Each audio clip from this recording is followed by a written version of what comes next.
and welcome to Radio Wasteland, your favorite show about the paranormal, the conspirious. How do you say that? Conspirious? Conspirious. I'm sure that's not a word. I don't know. But, it's like a word, because if you say it, people know what you mean, which is, that's what a word is. It's making sounds and it's conveying meaning. So I give it my seal of approval. Frankly, I have to tell you that our show is about a lot of things that a lot of people say aren't real. And so I feel that I can say whatever word I want. Yeah, that's a good point. All right, this is Radio Wasteland. We are a show about conspiracies, paranormal, and things that go bump in the night. I am your host, Chauncey Hallworth, and this is my co-host, Kara. Hello. How are you doing this week, Kara? Pretty good. All right. Yeah. I am trying to work out a reworking of my life, a refocus. Okay. So you're a lion tamer now? Well, yeah. I mean, that's what happens when you refocus your life. You're just like, oh, shoot, now I'm a lion tamer. It just happens. Yeah. You reshuffle things, and who knows where it ends up. I'm sitting on top of this giant mess. And it's not really a mess. It's like a bunch of different things that all work, but I want them all to work together. So I have my business, and I have my clients, and I have my radio show, and I have my family, and I have my stuff, and I have my art, my enjoyment of movies. I want to tie it all together. I want, like, the unified Chance theory. Okay. You got one? No. Thanks. No, I think that's impossible. Yeah. Well, it's not impossible. But as you pointed out, the show is about things that people say are not real, so... Right. Thanks. Thanks a lot. It's like including the good life. Right. Well, this is what I tell my kids. I tell my kids that the best option in this world is to get paid to do what you love. Sure. The second best option is to get paid to do what you're good at, so when you're done, you can do what you love. Okay. But I am creating a new option, a new number one. Oh, my. So those are getting moved to 2 and 3. The number one is I want to get paid to exist. That does seem ambitious. Yes, I want to get paid to exist. And I'm not talking, for... I mean, I do too. Yeah, but you're a millennial. You want to do it in a different way than what I'm saying. Because I was about to say, for all you political people out there that just went, oh my God, he wants to get paid to exist. No, I want to contribute to society. I want to work, which is what I do. But I want what I do to be what supports me. I don't want it to be what I love. I want it to be what I do. I want it to be effortless. How is that different than now? Well, because none of it involves a Twitter account and playing a lot of World of Warcraft. Okay. So in your ideal world, you would get paid for that. What, for a Twitter account? Yeah, I mean, people do that. Yeah, I know. It's weird. But it's unlikely. Yeah. It's like getting paid for making YouTube videos. It happens to some people. Well, I don't know. Rare people. Yeah, but I watch a lot of YouTube videos. They're adding some... Well, yeah, but... I watch one channel called Comic Tropes all the time, man. This guy's great. You can tell he is just totally nerdy. And probably, a little questionable about his own life and everything. But I watch this guy going, man, he's living the dream. I mean, YouTube is fantastic. But it is. How many of those people are, making money off of what they're doing? Or more accurately, supporting themselves off what they're doing. Actually, probably a lot are making, some money. Right, but it's all about making little bits of money here and there and enjoying your life and being happy while. So my day job is I'm an SEO, that's search engine optimization. I'm a web developer, blah, blah, blah. Anybody who listens knows this. And a big part of building a website or building a web page is that you have to add value to a visitor's experience. Sure. And so that's a part of what I want. I want to add value. I don't want to just get paid to not add value to existence, Yeah. Okay, I think I see what you mean. You see what I'm saying? This is maybe a reasonable ethos for the 21st century. Right. For the gig economy of our world. Right. I want to have value. I want to be valuable, I think, is the perfect word. I don't even need to split that up. I think I got it. Do you got it? I think I said it well enough. You think you got it? Yeah. So you've been restructuring your life to make this happen? Well, no, I've been doing what I've done my entire life, which is beginning to begin. So I guess I probably shouldn't go that far. Right, but I've been thinking a lot more about beginning to begin. Oh, well, that's the first step. The first step is... That's the first, sub-step before the actual first step. Right. It's like sub-step 1 of 5 before you've actually started. Right. Well, it's really hard to execute while planning, and that's not easy. But planning has been a huge part of my life. But I figure I've done enough planning. I'm like 42 now, I think. I don't know. Sure. Jared asks me all the time, and then I tell him that I don't know, and then we figure it out. How old am I, Jared? I don't know, but I don't believe that you don't know. I'm either 42 or 43. My mom is 65. She remembers that. She's going to be so pissed at you. I don't not know because I'm geriatric. It was you and Jake on your other show. You asked Jake how old he was, and he was like, I don't know. He doesn't know. It's because you don't have children. You don't know what life-sucking, horrible creatures they are. That Jake they can is like 2 years older than me. Yeah, but I mean, his kids have definitely aged him by 20 years, and they're 2 now. They've true. Sucked the life out of him. He's all sunken in and dead inside. There's a. Didn't he only adopt them a year and a half ago? That's the disturbing part. It's within a year and a half, there's a black ice cube where his heart used to be. It's like being president. Your hair turns white and you get all wrinkled. Totally. Yeah. Yeah. Trump's holding up all right. Well, yeah, because he's not actually doing the job. It's pretty easy. People are going to like that one, golf all the time. Yeah, well, whatever. I think people have figured out my political affiliations if they listen. So, if you disagree with me, you can just say typical liberal and move on. I won't be offended because I am a very typical liberal. Well, I will tell you that the president that I feel the worst for would have been Abraham Lincoln because he was... Oh, yeah. Yeah, if you see before and after pictures of him, it's crazy. Yeah, and he was pretty fugly on the way in. So it's things did not get better for him. No. So, I don't know. All right, so tonight we have a pretty polarizing guest. Yes, we do. Well, pretty polarizing guest. We're going to be talking about naturopathic medicine and its sort of relationship to medical tyranny is the word that we've put on this, the word that he's put on this. Yes. And just to wrap your brain around it, it's the sort of concept of, is the government controlling your choices when it comes to medication? Is the government... Well, not just medication. Have too much involvement... But medicine in general. In your choices in medicine. That is the question. Yeah, and, I would say... And he's coming from Canada, but, he's done a lot of stuff here, and so...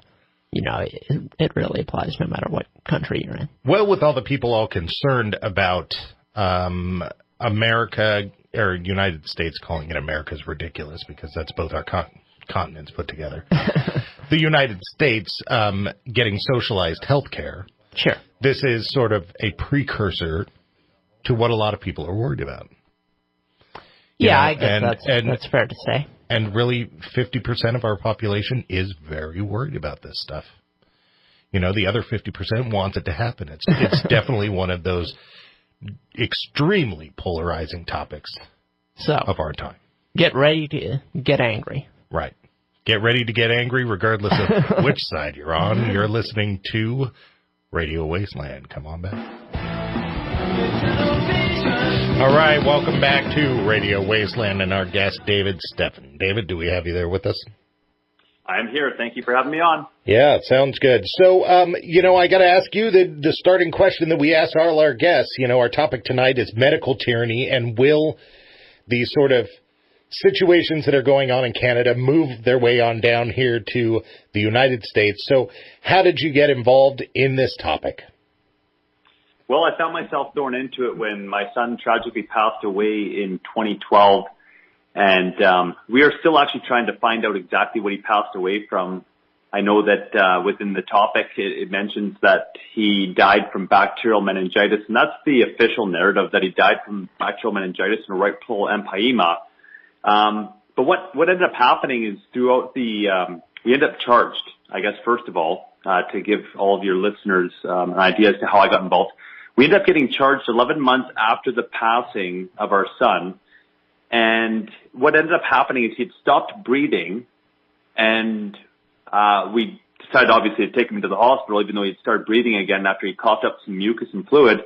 And he'd been sick off and on for about 2 weeks previous, but it was fairly mild symptoms, nothing that would alarm a parent to take their child to the doctor or anything like that.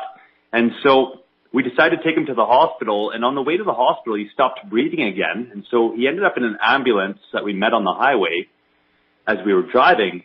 And he ended up, when he got to the hospital, he was brain dead. And we were really absolutely just shocked and wondering how he got to this point.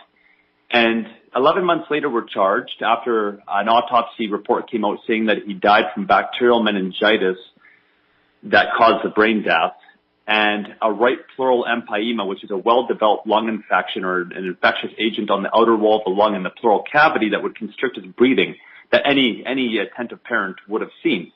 And so what they were doing is they were creating this narrative that we were negligent parents. And what came out in the court case was that there was no scientific evidence for the bacterial meningitis at all, and that there was actually withheld x-rays that showed that he had clear lungs upon arrival to the hospital, so he didn't have a right pleural empyema as a second causation of death. And so what we discovered throughout this process is they were profiling parents that, if their child passed away, they were profiling them and seeing if they fit within a particular agenda that they could use to slander natural medicine, as well as set the precedent that if you don't seek allopathic treatments first and foremost, that you could go to jail.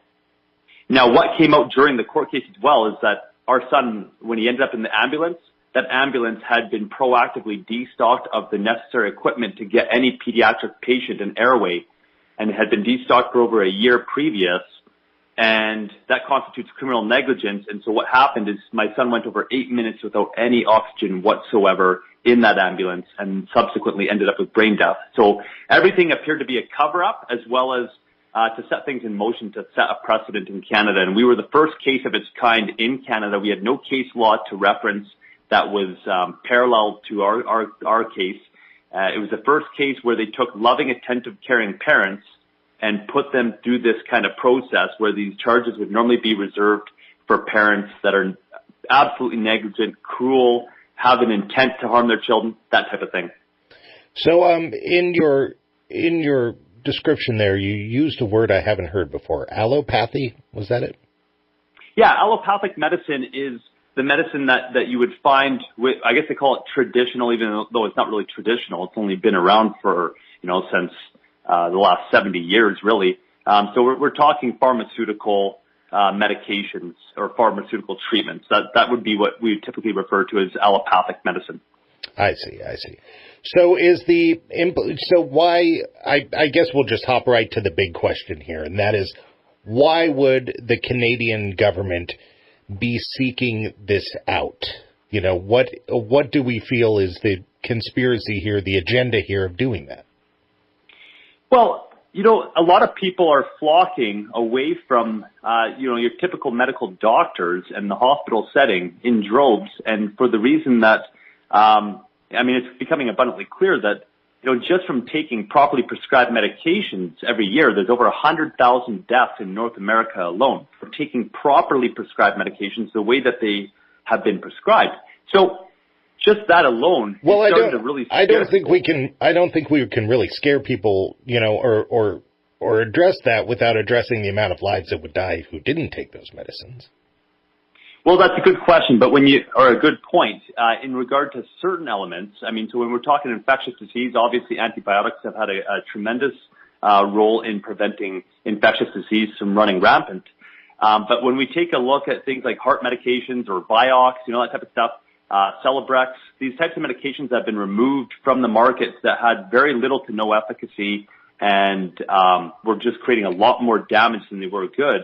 It's starting to scare people, and I think that's the message that's being sent, is that people are becoming concerned about the treatments, the vaccines, the antidepressants that are causing suicide, that type of stuff. People are starting to flock away in droves. So I think the reason why they're moving forward with this is to try to scare people back into compliance, and that if they don't, that they may fear going to jail like I ended up going to jail for 3 weeks.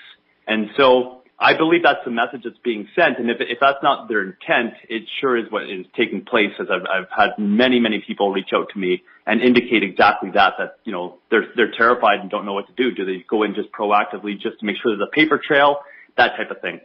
And they, in this situation, is the Canadian government and or pharmaceutical companies, or? That would be correct. And so there's definitely a history of Health Canada collaborating with the pharmaceutical industry and basically looking out for them more so than the health of Canadians. So this is not too dissimilar from what's been in the news heavily for England. England has some pretty extreme laws down these lines. Yeah, I'm not aware. I couldn't comment on that. Oh, okay. Yeah, it's been in the news a lot of the government basically trying to take children off of life support when parents don't want them to, and the government basically stepping in and saying, yes, we're going to do that. Yes, like the Alfie Evans case. That's correct. Yeah, I was made aware of that one. Yeah. Okay, so the implication here is that basically Big Pharma is controlling this. I would absolutely speculate that is the case. And it's interesting to note that when we got our disclosure that Health Canada had made an inquiry into the investigation, and that was really peculiar because I don't believe Health Canada, the federal governing body, over, you know, what medications are approved and all that, I don't believe that they make inquiries into every single death investigation out there. So there was something peculiar about our case that they were looking into, that they probably wanted to move forward with something. So it's just really interesting that the governing body who collaborates with the pharmaceutical industry would be actually inquiring into our case. So is naturopathic medicine such a large industry that the government would take notice and proactively set out to attack it? It is growing. There's no doubt about it. And actually, if you were to go back in my history a little further, my father actually discovered a formulation, a natural formulation that assists with mental health conditions, and was after the first study came out proving it to be over 3 times more effective than your standard medical treatments for treating bipolar, Health Canada swooped in right off the bat the very next day after it made national news, and they attempted to shut us down, and we ended up spending about a decade in the courts with them, and we ended up beating them back because it was proven that that our product did what we claimed it was doing. And so there's definitely a history that we've become aware of, not just with ourselves, but with any other naturopathic type medicines that they have been attacking them if they're extremely therapeutic and are competing with the bottom line of the pharmaceutical industry.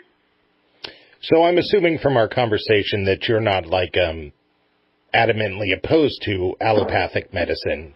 You're just saying that it might need to be reeled in some areas, and I think most people agree with that on some level. I mean, here we are in America the United States with the opioid epidemic, and so I think everybody's going to agree with that a little bit. Absolutely. You know, there's a time and a place. You know, if I fell off a roof, I wouldn't be asking for some naturopathic medicine to fix my leg that's, you know, the bone's protruding out the side because it's splintered up. You know, our emergency medicine is an absolutely beautiful thing. And same with, you know, an extreme infectious disease. You know, I wouldn't be, you know, if my child was in a situation that was dire, I wouldn't be, you know, messing around with that, trying to play around with something that may not be nearly as potent as what you would get through a medical doctor. And so there is a time and place, and there's balance to it that needs to be applied. But yeah, when we take a look at it, it definitely needs to be reeled in because it is getting out of control, and it appears that the almighty dollar is definitely taking a much greater precedent than the health and well-being of the people.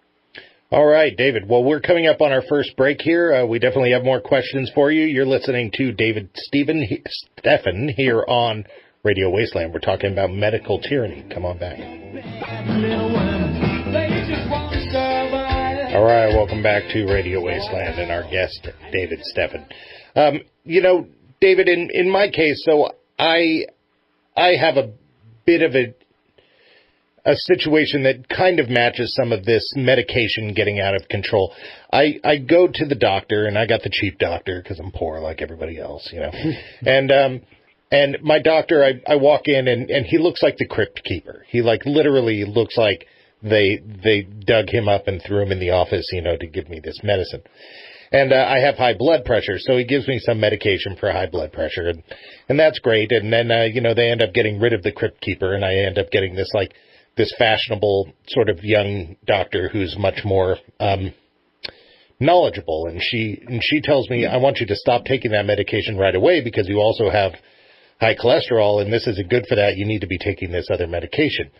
And so I kind of equated this in my head as these sort of like old school guys sort of like pushing this old stuff and not really following the new stuff. And then here all of a sudden I get this younger one who has some sort of knowledge of the new ways of things, you know.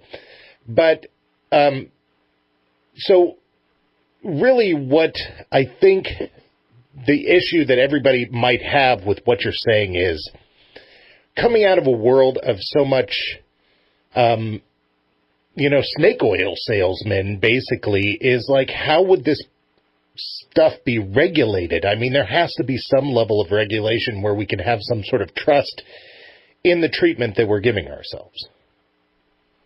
Right. So are you referencing the regulation of naturopathic medicines? Yeah. So there has to be some sort of regulation of naturopathic medicines, or do you even think there should be? Well, that's an interesting topic, and it's definitely a heated topic that has risen up again in Canada.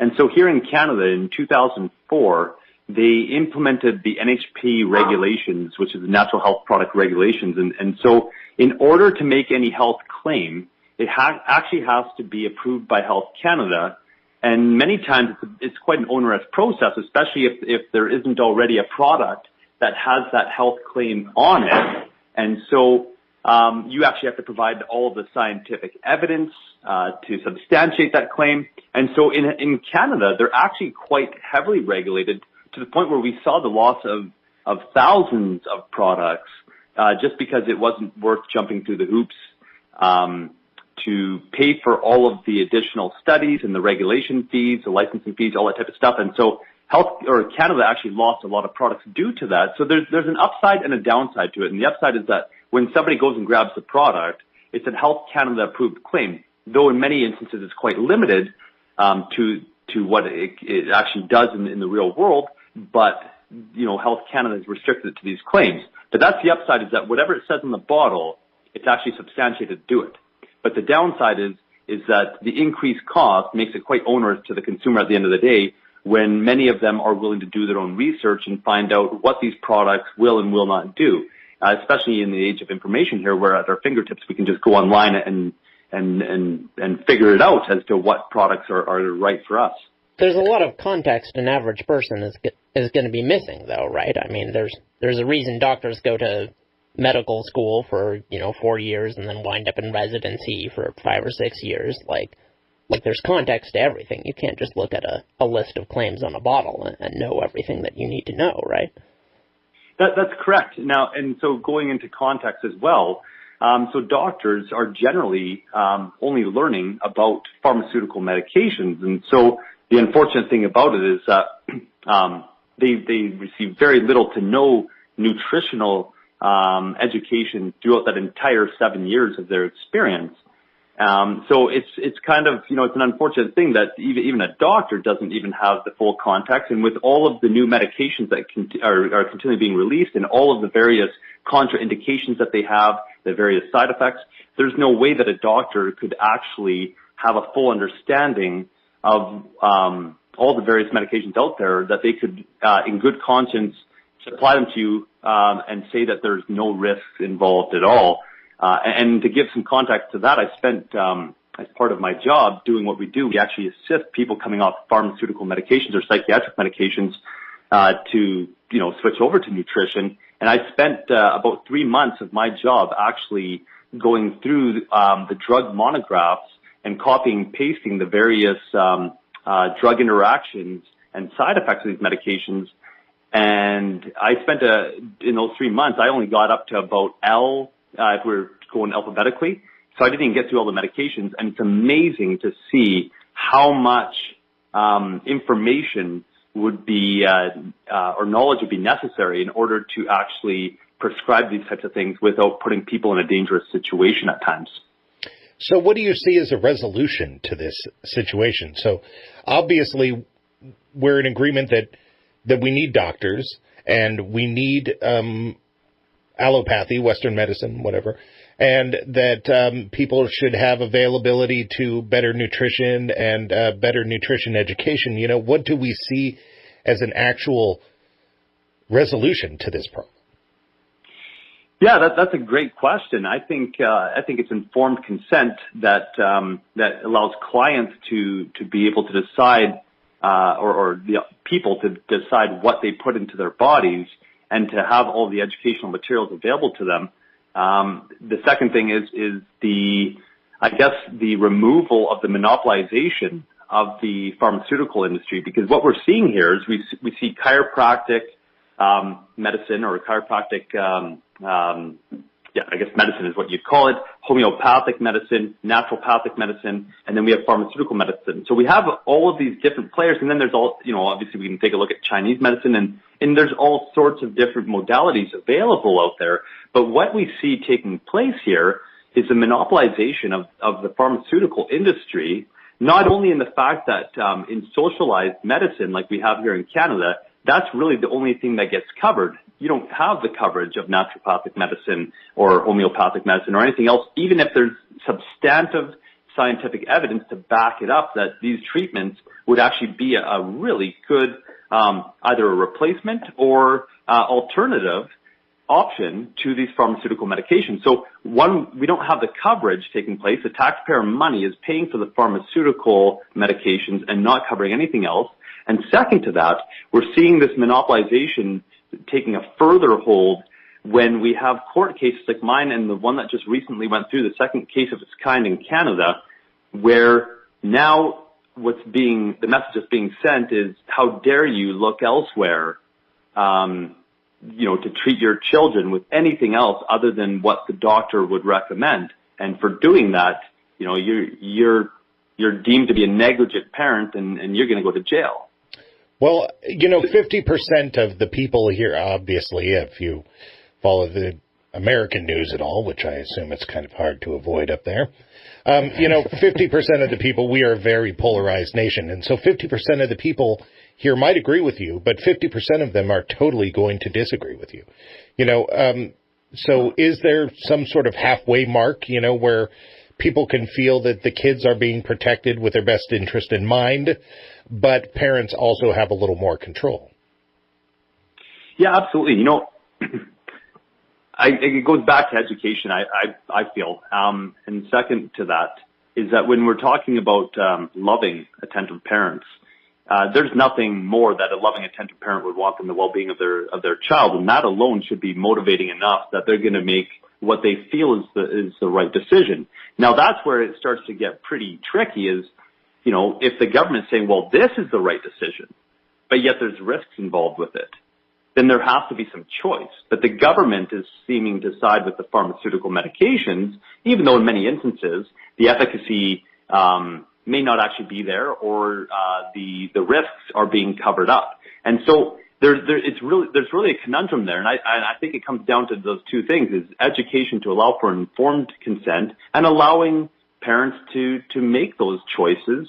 And if the government is going to begin subsidizing any of these types of treatments, they need to subsidize all of them or none of them, rather than helping to substantiate that monopolization.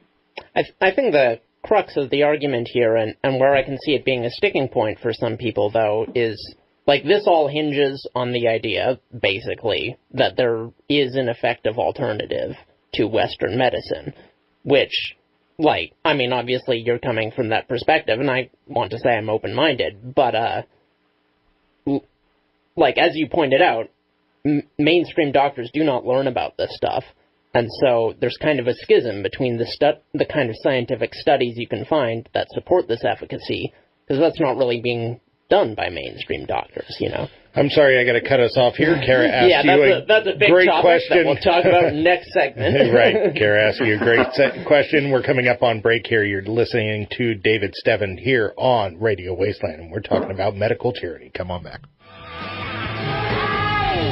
All right, welcome back to Radio Wasteland and our guest, David Stephan. We are talking about medical tyranny in Canada, and will it come to the United States? Kara, you had a question before we went to Yeah, so let me just reiterate here. So basically, what I'm seeing is that there's a lot of... in the mainstream medical community, basically, there's a lot of hostility towards natural medicine. You know, regardless of, there are journals and there are studies that support this kind of thing, but they're kind of separated from the rest of the mainstream community. And you may say that's not the least bit surprising, because mainstream doctors are often not trained in any of this stuff, which is absolutely correct.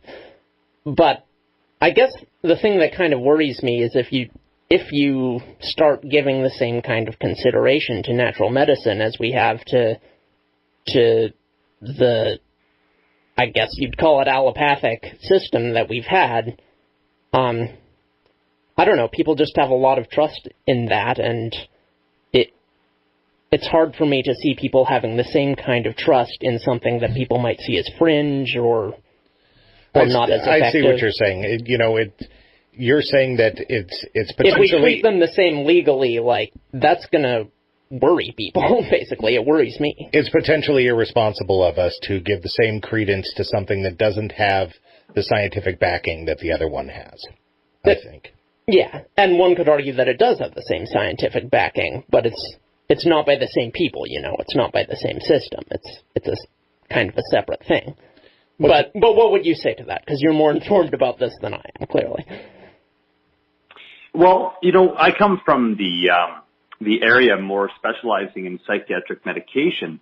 And so if I were to speak on that, I would say, the general perception out there is that the medications are studied, they're proven, and that they're safe and they're effective.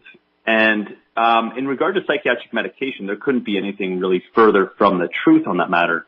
And in fact, what we're seeing today is the evidence coming out. Much of it was suppressed, especially in regard to, let's say, the SSRI medications, your selective serotonin reuptake inhibitors. What we see is the suppressed evidence that they had studied them and found that they were actually increasing the risk of suicide by anywhere from 2 to 8 times. And that wasn't what was coming before the public, because that would have scared the heck out of just about anybody. They'd say, why the heck would I want to take something that could actually make me kill myself when I kind of already feel like killing myself? And so when we're talking about that... A very good question. So when we talk about natural medicine in regard to that, so I'm an expert in what I do, in the products that I go and I promote and educate on. We're talking about 34 medical journal publications on just the one formulation that we have, showing it to be over 3 times more effective than your standard psychiatric treatments for many things like depression and anxiety and bipolar. And these aren't fringe medical journals that these studies were published in. So it's really interesting that there's just this paradigm within the medical community that as they're indoctrinated, literally, on the pharmaceutical model, that they're basically trained to not even look at the evidence that is out there regarding natural medicine that would show that it would be equally, or in some cases, much more effective than the medical or the pharmaceutical treatments, and yet without the risky side effects. And so my understanding is that this applies much broader than just the psychiatric treatments as well, but we just see that it seems to be more of a paradigm issue than it is about a scientific issue. I see. Well, part of the issue here is that it's going to be a long time before society is educated enough to deal with any of these things. I mean, I like to think of myself as a pretty smart guy, but, I got a wife, I got kids, I got multiple jobs, I got all this stuff. I don't have time to necessarily figure everything out, so it creates a very difficult time for the amount of time that it will take to educate society and then to roll some of this stuff back without demonizing Western medicine that definitely has scientific backing on it. You know, we seem to live in this black and white world where if you're on one side, you hate the other, you know, and so like, you know, what's a possible game plan for educating the world without demonizing the other side? Well, you know, they say science advances one funeral at a time, so, you know, these paradigms do change slowly. I guess time will tell, right? Yeah, so, going back to what the solution is, I think it comes down to breaking down the barriers that people hold on to, where they're all for one thing and completely against another thing. So, you know, we would see a much different medical system if nutrition found its way in there. We would find that there'd be a lot more preventative medicine rather than,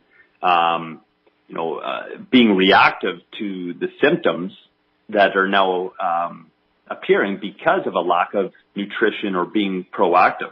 And so it would change a lot of things, and it would actually save a lot of money to the healthcare system. And I'm not sure how exactly it works down in the States, but in Canada, the healthcare system is an absolute tax burden. The costs are so incredibly high, they're constantly making cuts, hence why they probably destocked the ambulance that my son ended up in. I don't know if it was for cost savings or what the motivation was, but the fact of the matter is it puts lives at risk. And so I think that just breaking down a lot of those barriers and allowing them all to kind of mesh together and allowing people to make that choice and giving doctors a much more holistic education rather than just learning strictly about one type of medication route. I think that would be very beneficial. And so that they don't feel like they're playing a team sport and they're all for pharmaceutical medications and everything else is not credible. Well, David, we're coming up on the end of the interview here. Can you tell our audience a little bit more where they can find out more about you online, maybe? Absolutely, yes. So I am on Facebook where I do put a lot of the information. I just covered a recent court case here in Canada that was the second of its kind, mine being the first. And so Facebook, if you just look up David Stephan, you'll find me there. And then I've also got Stand for Truth. That's Stand and the number 4 and then truth.ca, which we're going to begin. It's a little bit archaic right now, but we're going to begin putting a lot of information on there, as well as on the Stand for Truth YouTube channel and the Stand for Truth Facebook page. Well, we really appreciate you being on the show. You know, it definitely, you know, is a very polarizing topic and not one we've done before. And definitely not one that we've done before. So we really appreciate it. Well, thank you so much for having me on. I appreciate you hearing me out. No problem. All right. You've been listening to Radio Wasteland with our guest, David Stephan. Thanks for checking us out.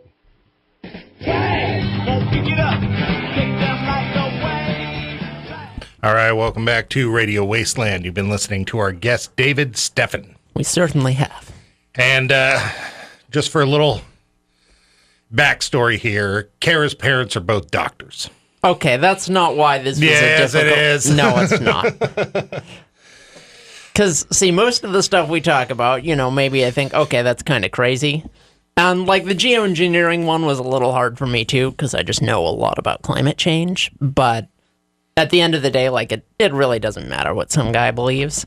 Right. But this is, like, we're an entertainment show, not an advocacy show, so it's weird... Because this was one episode where we're doing something where, in fact, it really does matter what you believe on this particular topic. Right. So what was your view of our guest? I mean, he seems like a nice guy. Right. He seems very reasonable. And, like he said, loving, attentive parent. I'm absolutely sure he is that. Mm. But, I mean, the crux of the argument, basically... is that alternative medicine is a good alternative to medicine. Right. Which I really don't think there's a lot of good evidence for. And it really didn't come up in the show, but everything I've looked into has not demonstrated that.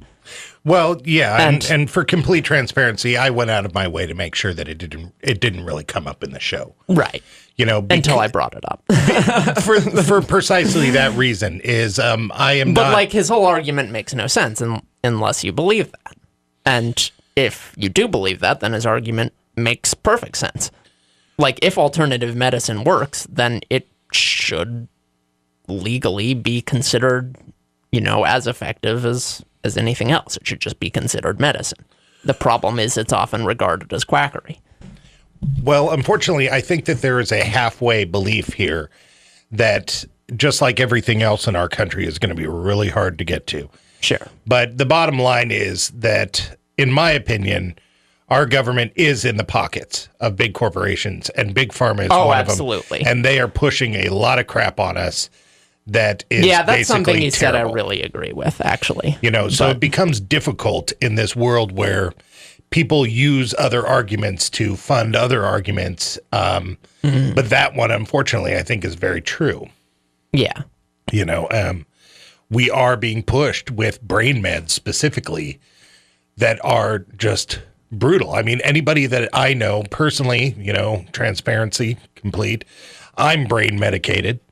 And it took years of basically experimenting on me and them giving me like, oh, well, let's try this. And of me not holding down a job and me having a really hard time with life until we finally found a concoction that works well enough. Yeah. And so here I am. But see, there was a lot of experimentation going on at my expense.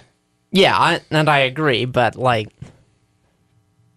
think that's less the fault of medicine and more the fault of the way our society is organized. Yeah, and I agree. And to play devil's advocate and come from his angle, medicine isn't perfect. That is true. Yeah, had I just lost some weight and really sort of got on with my life, I probably would have felt a lot better. Yeah, maybe. Yeah. I mean, I'd like to now. So, I'm still chasing that same dream. Yeah. And then that kind of thing doesn't work for people who are genuinely really sick. Of course not. Of course not. No, absolutely. I agree. I am in no way telling people to come off of their medicine that their doctors tell them to take. I would never say that. Anybody who's listening, that is a no-go. But I do understand that our medical system, as much as anything else in this country, is in the pockets of insurance and Big Pharma. Oh, yeah. Honestly, I think if you talk to a lot of doctors, heck, my parents would say that. They do say that. They say that a lot. This is a good question. Yeah. So have your parents... No one likes Big Pharma, least of all doctors. Have your parents ever been approached in some sort of way where they were sort of being pushed to prescribe medications? I have no idea. We're going to have to ask them. Yeah, I really couldn't say, but I know, doctors are people like everyone else, but I think the majority of people who become doctors or nurses or whatever really do want to help. Right. Yeah. But yeah, there's always people who are willing to push stuff because they want to make money, right? Right. And one thing that he said that we didn't really have a chance to... But that's true of alternative medicine also, I want to point out. One thing that he said that I definitely wanted to address at the time, I just didn't want to overtalk him, was any sort of inkling that the internet is full of quality information. Yeah. It's not. Yeah. And regardless of, whether doctors have perfect education, there's no comparison to be made between a total lack of medical training and not having a comprehensive knowledge about every form of medication ever made. Right. Those two are not equivalent. Right. And personally, I'm a sciencey guy, and I feel that we have to put our trust in the best and the brightest. Yeah. And what we need to do is we need to fix our system of who the best and the brightest is.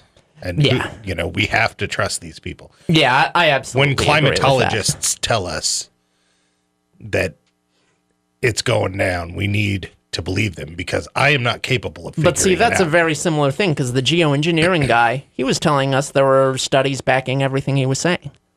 And yet he was disagreeing with, 99.9% of climatologists on the planet.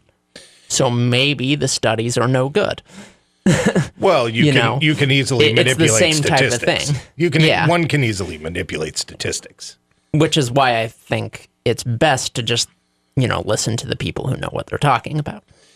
Yeah, I think we were, so Jared and I, we've been watching this show called Adam Ruins Everything on TV, and one guy had put out a study on how chocolate's good for you, and he totally made it up.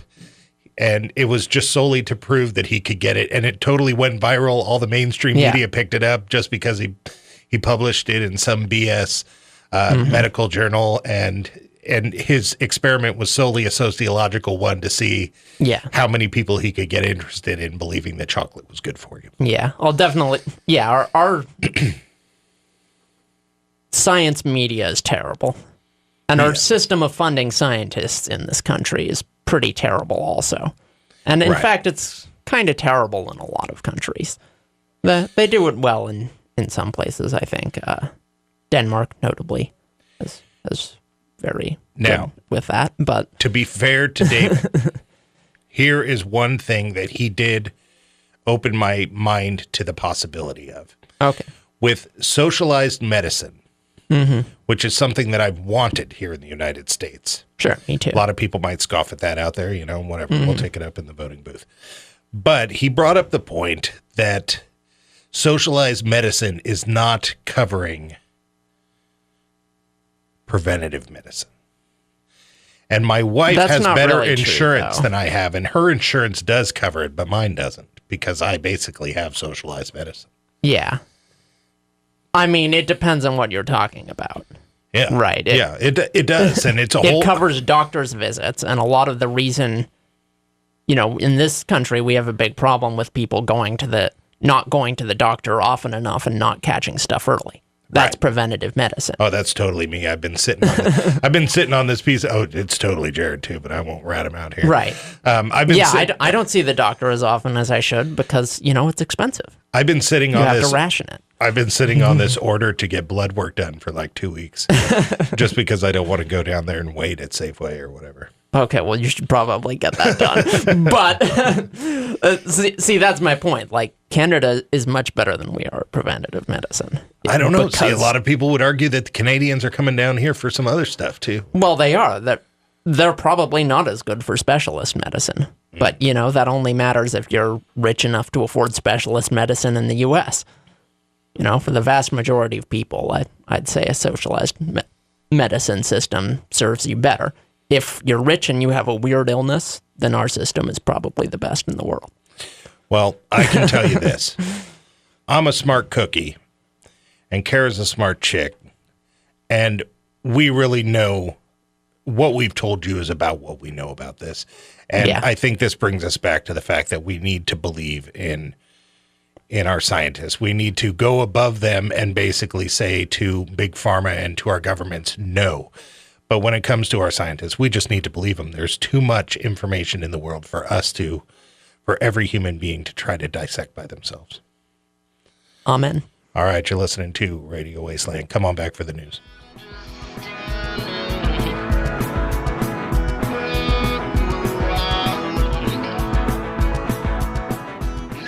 All right, welcome back to Radio Wasteland. Carrie, you got some news for us? I do. And speaking of conspiracies, this is one I feel like if Joe was here, he would kind of have a field day with this. But Interpol has been... People are saying that Interpol is being manipulated by authoritarian governments into kind of being their henchmen. And it's Interpol, like the European police? Well... Yeah, it's a police force that crosses, jurisdictional boundaries from, a number of different nations. So one of the stories I read started with the story of this guy, I think Mr. Browden in Spain. Now, he's an activist of some sort who got on Russia's bad side. Men come to his door one day. They're Interpol. They introduce themselves as Interpol Russia, and they tell him he's under arrest. Because Russia doesn't like what he's doing. He's held for, I think it was like 48 hours. Eventually, they get the word, no, you have to let this guy go, because the larger international body, not just the Russia branch, stepped in and say, hey, wait, you can't, just persecute this guy because you don't like him. Right. Which is what they were doing. The charges were trumped up. There was absolutely no substance to them. Right. And so that particular time he was let go after like 48 hours. But, if the bureaucracy hadn't worked so quickly, or if they'd just taken him back to Russia, who knows? Right. So basically this is a problem of when Interpol was founded, there weren't a lot of safeguards for people. Basically, no one conceived that anyone in Interpol might use the organization for this kind of thing. Right. And now people are, and it's a big problem. Yeah, well, it is kind of science fiction terrifying. Right, that's crazy. People who aren't even from your country, from like a totalitarian country, suddenly come in and say, hey, we have jurisdiction over you, come with us. Right. We're taking you back to a country where we can do whatever we want to you. Yeah, so Putin really is kind of a supervillain.